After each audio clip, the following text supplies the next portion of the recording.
The record-breaking talent of college basketball star Caitlin Clark is bringing new attention to women's basketball in America. Yet now that she's just signed with a WNBA team, it's also sparking backlash and discussion about a supposed gender pay gap. But this narrative is missing some crucial facts. Here's how CBS Evening News covered the controversy. Basketball sensation Caitlin Clark has taken the women's game to new heights, but becoming the WNBA's top draft pick has brought attention to the pay disparity with the NBA. CBS's Jerika Duncan reports Clark held her first press conference today where she talked about how the league can narrow the gap. This is a dream come true. Like, these are the moments you dream of. This could also be the moment that WNBA and women's professional sports has been waiting for. I think the more eyeballs you can get on this league, the better off this world's going to be. The Indiana Fever select Caitlin Clark. It was a ratings record when nearly 2.5 million people tuned in to watch as former Iowa guard Caitlin Clark was drafted by the Indiana Fever.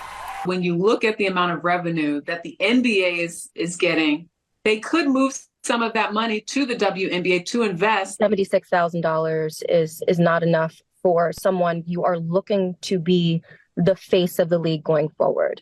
No other professional sports league would do something like that, and it's a shame. The 22-year-old's endorsement deals in college were worth more than $3 million. She'll now get a base salary as a rookie capped at $76,535. Last year's NBA #1 draft pick, Victor Wembanyama, earned over $12 million. But the revenue from both leagues is not comparable. Last season, the WNBA brought in a reported $200 million, while the NBA took in an estimated $10 billion.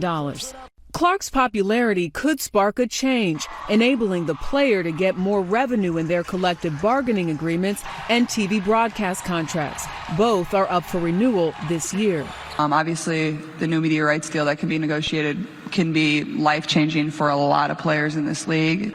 Which could be a welcome slam dunk for everyone. We're going to break it all down, but first, I'm Brad Palumbo, and welcome back to Mediaite, your home for commentary and coverage on the intersection of media and politics. So it really wasn't just CBS. There was this whole wave of media coverage where outlets were highlighting Caitlin Clark's seemingly pretty low salary that she'll start with in the WNBA and comparing it to the men's division, the NBA, and saying, look at this enormous disparity, implying strongly that this must be due to some form of sexism. Of course, all good faith Americans believe that men and women who are in similar jobs, creating similar value and doing similar work should receive similar pay. But if the material circumstances of the work are obviously sharply different, then the pay should be too. And that isn't sexist. Consider the following facts that have been left out of most of this media coverage. The WNBA plays 40 games and has a 5-month season that runs from May to September. The NBA plays 82 games, more than double, and its season runs from October to April. Meanwhile, the WNBA isn't profitable, reportedly losing about $10 million a year,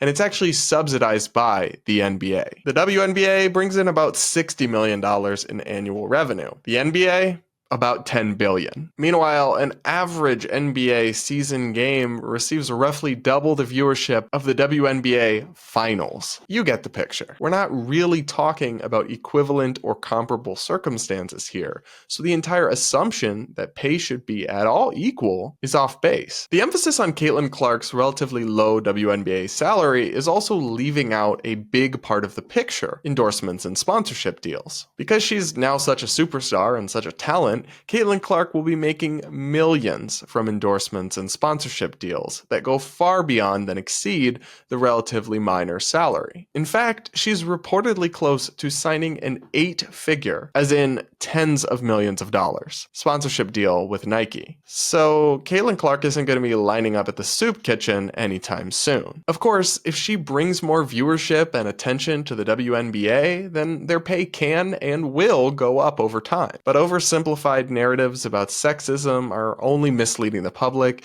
and fueling tensions. Alright guys, that's it for this video. Thanks so much for tuning in and joining me. Don't forget to subscribe and stick around, and maybe even turn on those bell notifications. Hit that like button, comment with your thoughts before you go, and with that, I'll see you all in the next video.